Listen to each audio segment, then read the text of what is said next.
Hello student, आज हम electromagnetic induction का एक टॉपिक देखेंगे, very important topic, that is series LCR circuit. Series LCR circuit AC through a series combination of inductor, capacitor and resistor. Now consider the alternating source of EMF.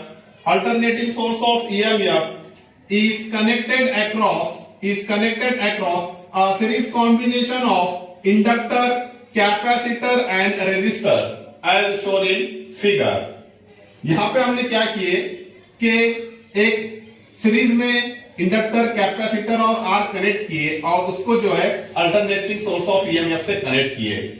Now let EL, EC, ER, this EL, EC, ER be the RMS voltages or RMS EMF across inductor, capacitor and a resistor respectively. EL, EC, ER जो है RMS voltages है। EL जो है L के across में EMF या voltage, EC capacitor के across में जो RMS वोल्टेज है EC है, और ER रेजिस्टेंस के अक्रॉस में जो वोल्टेज है वो आपका ER है। नाउ वी नो दैट, हमको पता है these are the voltages. Let I be the RMS value of current. I be the RMS current flowing through the circuit. I be the RMS current flowing through circuit. Flowing through the circuit. ना हमको पता है, अगर इसकी phasor diagram हम अगर बनाना चाहे, phasor diagram now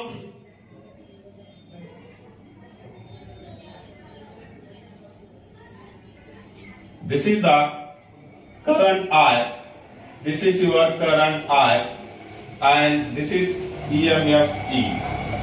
ये आपका EMF है E.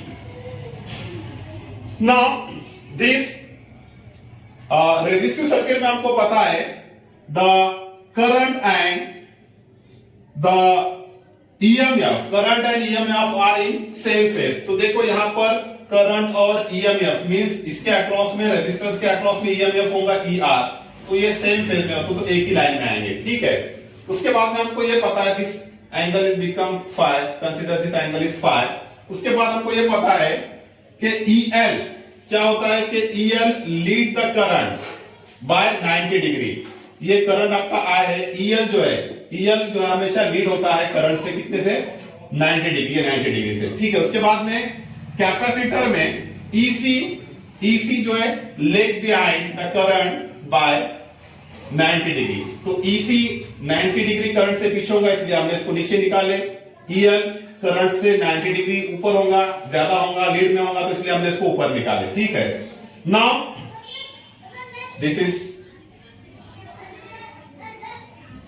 द रिजल्टेंट EMF कितना होगा आपका, this EL minus EC, resultant EMF, this is the resultant EMF EL minus EC in the direction of EL, this is the EL minus EC is the resultant EMF होगा आपका। Now from the phasor diagram, या उससे पहले एक चीज देखो, हमको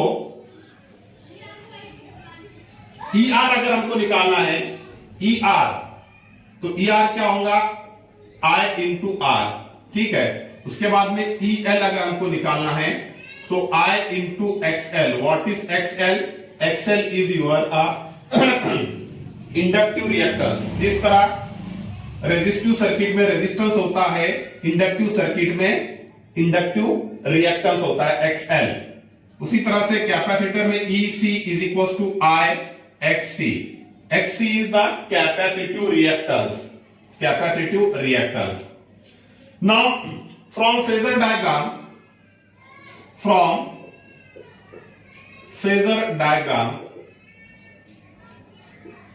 क्या होगा फेजर डायग्राम में? This become 90 degree and this is nothing but your E, this is current I. Now from phasor diagram E square is equals to ये आपका EL, ये भी आपका EL माइनस EC होगा। जब EL माइनस EC है तो ये EL minus EC opposite side. तो E square is equals to what is this? This is nothing but your ER. तो ER square plus what is this? This side square. This is hypotenuse. That is E square is equals to ER square plus EL minus EC square. EL minus EC square whole square. ठीक है? Now put the value. The EC square is equals to what is ER? तो उसका square करो I square R square plus what is EL? I square, that is IXL minus what is EC? IXC whole square bracket का square. Now E square is equals to दोनों term से I square common है, I square common निकालो, I square bracket में होगा आपका, यहाँ पे बचा R square प्लस यहाँ पे क्या बचा XL minus XC square bracket complete. Now हमको E निकालना है तो E क्या होगा? स्क्वायर रूट में डालो, दैट इज I स्क्वायर का स्क्वायर रूट I, ये आपका स्क्वायर रूट में आएगा R square plus XL minus XC whole square bracket का square. Now we know that, हमको पता है E is equals to I into R होता है. E इज इक्वल्स टू क्या होता है? I into R. लेकिन यहां लेंगे हम Z. E is equals to I into Z. What is E is equals to I into Z. Now where Z की वैल्यू कितनी होगी आपकी? Z की वैल्यू कितनी होगी? E is equals to I into Z, where Z is equals to Z square, Z is equals to R square plus XL minus XC bracket का square. Now this Z is called the impedance. ये जो Z quantity है E is equals to हमने IZ लिए, तो Z की value कितनी होगी? Root of R square plus in bracket XL minus XC bracket का स्क्वायर. तो ये होंगी आपकी Z की वैल्यू, और Z यहां पर क्वांटिटी है and that quantity is called impedance. तो what is impedance? The impedance is nothing but the effective opposition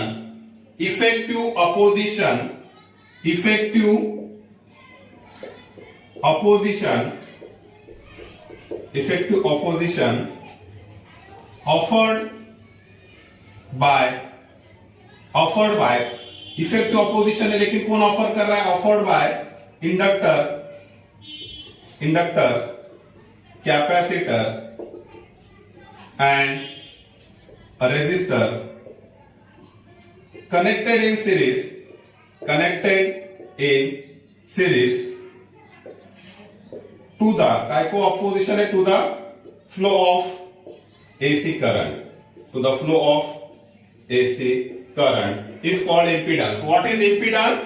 The effective opposition. ये effective opposition है, तीनों का मिला के effective opposition है. तीनों का opposition है, काय के लिए opposition है? To the flow of AC current. तीनों जो है इंडक्टर आपका, कैपेसिटर और रेजिस्टर, तीनों सीरीज में मिलकर जो है फ्लो ऑफ AC करंट को अपोज करते हैं. तो ये जो इफेक्टिव अपोजिशन है तीनों का to the flow of AC current is called impedance. इसको हम क्या कहेंगे? इंपीडेंस. और इंपीडेंस की वैल्यू कितनी आएगी? Z is equals to R square plus XL minus XC square. This is about the AC through the series combination of inductor, capacitor and resistor. अगर हमको इसका फेज निकालना है, फ्रॉम फेजर डायग्राम फेज निकालना है, तो फेज कैसा निकालेंगे? फेज अगर आपको निकालना है तो tan of phi is equals to what is tan? Opposite side कितनी आपकी? EL minus EC divided by adjacent side कितनी आपकी? ER. तो tan phi is equals to what is EL? EL को हम IXL लिखते हैं माइनस EC को IXC divided by What is ER? IR. I common निकालो, tan phi is equals to I common XL minus XC divided by IR. I get cancelled. Tan phi is equals to XL minus XC divided by R. This is the phase. Now this is the series LCR circuit. Series LCR circuit. Okay. Thank you.